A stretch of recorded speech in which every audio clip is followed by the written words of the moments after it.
I'm Eisa Nasim. I'm a senior at Atherton High School, and I'm a student pilot, and right now we're at Flight Club 502. Here at Flight Club 502, I interviewed Eisa Nasim about his aspirations to become a young pilot in hopes that he could share some of that joy with anybody else who's looking for a passion. I started flying when I was 11. I had a summer camp once, and it was just like, hey, you want to do this? Your grandfather was a pilot. And I was like, yeah, sure, I'll do that. So I did it, and I flew, they didn't even, give me any lessons or anything. They were just like, hey, fly this plane. And I was like, okay, so I flew the plane, and then I was like, all right, I like this. So then I started getting lessons, and then now I'm where I am now, and I should be a little further than I am now, but that's okay.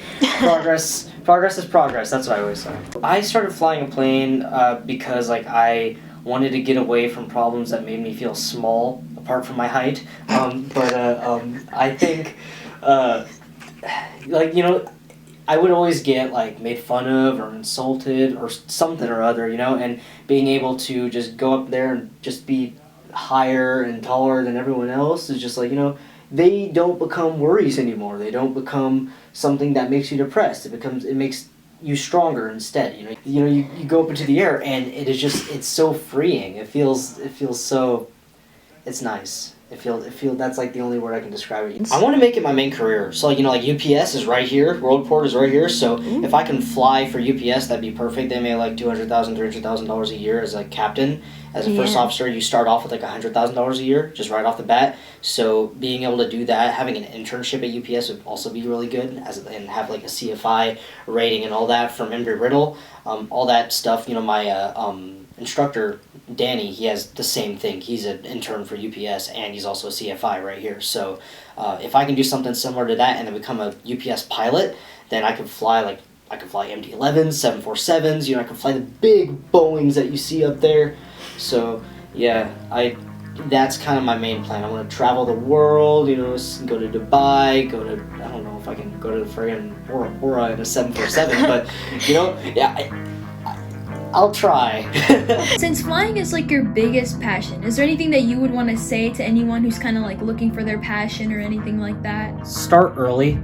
I'd say, I started flying when I was 11, but I wanted to fly since I was 8, and I didn't think it was possible until I had that summer camp. But, if you want to do something, you want to do it as soon as possible. You don't wait till you're eligible to do something, blah, blah, blah, right? For example, I've been drumming for 12 years, okay?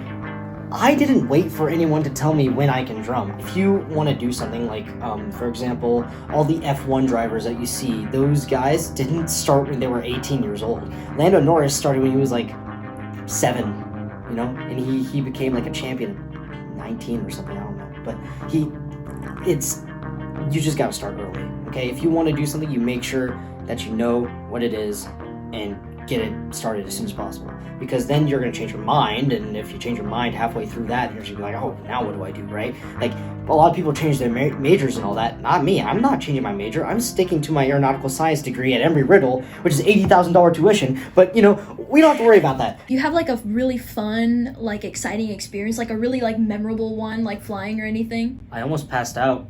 Oh. Okay, so here's what happens, all right? So there's this maneuver called a steep turn, okay? And in a high-wing plane like a Cessna, it's perfectly fine. It's whatever, right? So you'll just do this, you go, and then boom. You're just going to do a steep turn like this, okay? But in a Diamond, those things are fast. I'm going 100 knots, right? And then I do a steep turn, and I'm just digging into my seat. And the thing is, fighter jet pilots, they have G suits to help regulate the breathing and keep them from passing out and all that, right? I don't have that.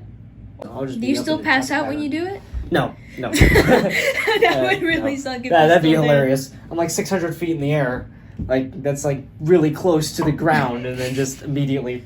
I feel Eisa teaches us a very valuable lesson about how the sky truly is the limit. While I didn't get to see him take off into the sky, I did learn how valuable passions can be and how they feel very free and gratifying for people, and that whenever you try to find your own, it should feel just as free as he does when he flies that plane.